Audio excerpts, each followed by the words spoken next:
कर्मफल। बाहर आंगन में झाड़ू घिसने की आवाज़ प्रेरणा को साफ साफ सुनाई दे रही थी। वो समझ चुकी थी कि दिन के 1 बजे तक ही उसकी सास काम निपटा पाती है।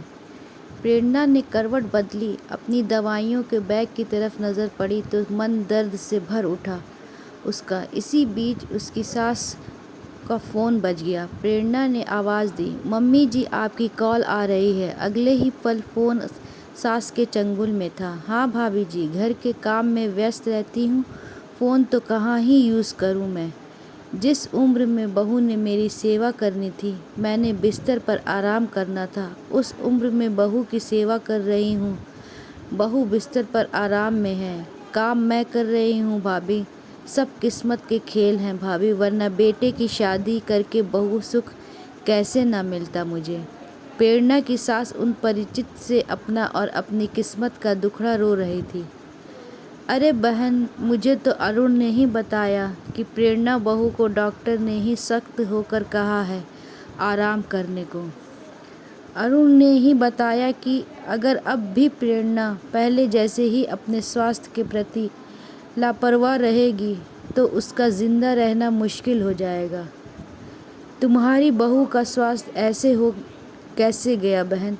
अच्छे भले घर की बहू कुपोषण की शिकार, एनीमिया की शिकार, ताज्जुब की बात नहीं है क्या?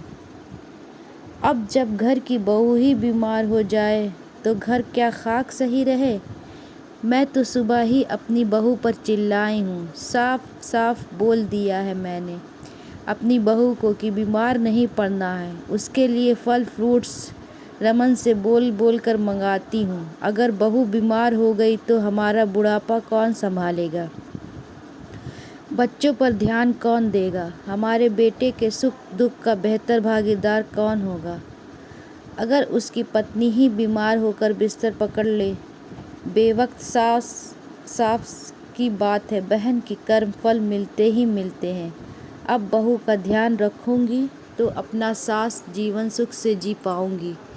मेरा बेटा खुश रहेगा, नाती पोतों की जिम्मेदारी सब पर रहेगी और इस सब के कारण घर हमारा खुशहाल रहेगा। मैं तो बहू के प्रति शिद्दत से अपने कर्मफल अच्छे रखने पर मेहनत कर रही हूँ। ख़ासकर जब से प्रेरणा बहू की बीमारी की बात सुनने में आई है। प्रेरणा की सास को उन परिचित की बातें सुन जैसे सांप सूंघ गया हो। कुछ बोलने के बजाय प्रेरणा के प्रति सास के रूप में किए गए रूखे सूखे व्यवहार के चलचित्र आंखों के सामने छाने लगे थे। जो रूखा सूखा व्यवहार वो अक्सर प्रेरणा के साथ करती आई थी। अरे कल के चावल पड़े हैं बहू फ्रिज में, उनको गर्म करके तुम खा लेना। रात की बासी रोटी फेंकना नहीं, तुम खा लेना गर्म करके। कुछ नहीं होता, ये फल अरुण और बच्चे को दे आओ, वो खा लेंगे। अच्छा सुनो, दही तो थोड़ा सा ही है, तुमको नहीं दे पाऊंगी। हाँ, 1 किलो सेब लाई हूँ, मैं तो बीमार हूँ। बुढ़ापे में बीमारी और दर्द के कारण खाने पड़ रहे हैं, वरना तुम्हारी तरह उम्र होती तो बात ही नहीं होती कि फल खाने पड़ते हैं। प्रेरणा की सास को अपने वो सब कर्म याद आ चुके थे जिसका फल ये हुए कि आज प्रेरणा बहू बिस्तर पर थी।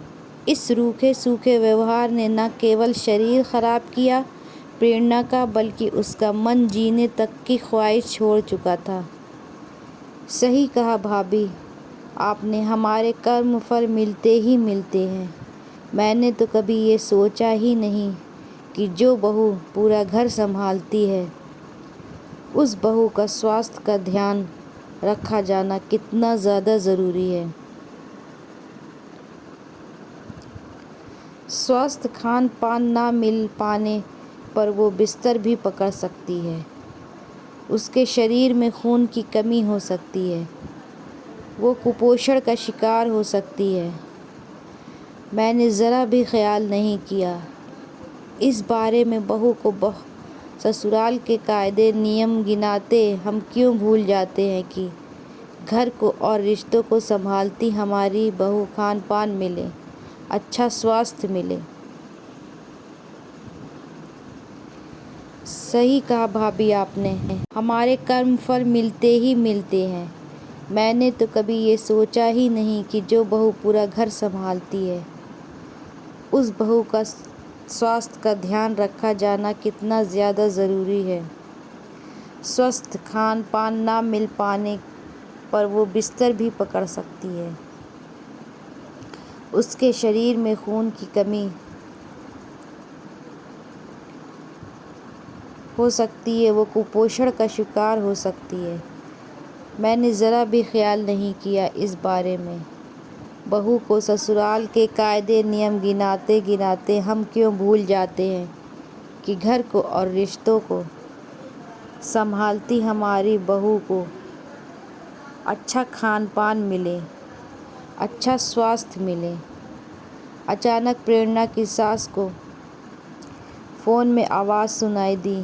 क्या हुआ बहन, बात करोगी या चुप ही रहोगी? वो भाभी जी, आपने कहा ना कर्मफल, तो बस वही सोचने लगी थी। प्रेरणा की सास गंभीर होते हुए बोली, मुझे सब पता लग चुका है बहन। मैं अगर ये सवाल जवाब तुमसे डायरेक्ट करती तो तुम अपनी गलती, अपने कर्म को ज़रा भी जिम्मेदार ना समझती। इन परिस्थितियों का इसलिए मैंने अपना और अपनी बहू का उदाहरण दिया। अब भी समय है कर्मफल में सुधार का बहन। बहू संभलेगी तो देखना घर भी संभलेगा और तुम्हारा कर्मफल भी तुमको अच्छा मिलेगा। ध्यान रखो अपनी बहू का। मैं फ़ोन रखती हूँ, कुछ दिन बाद आऊँगी तुम्हारे पास बहू का हाल चाल पूछने। अपना भी ख्याल रखना बहन। प्रेरणा की सास ने उन परिचित के एक एक शब्दों की गांठ बांध ली। मन ही मन और अपने कर्मफल को बेहतर करने की दिशा में बहू के स्वास्थ्य का अच्छे से ध्यान रखना शुरू कर दिया। माँ और सास की बदलती छवि में अरुण और प्रेरणा अपार सुख महसूस कर रहे थे। अरुण ने माँ को देख मन ही मन सोचा, देर आए दुरुस्त आए, देखना माँ अच्छे कर्म का अच्छा ही परिणाम होगा जल्द ही। दोस्तों, ये कहानी पसंद आए तो चैनल को सब्सक्राइब करें और वीडियो को लाइक करें। चैनल को ज़रूर से सब्सक्राइब करें।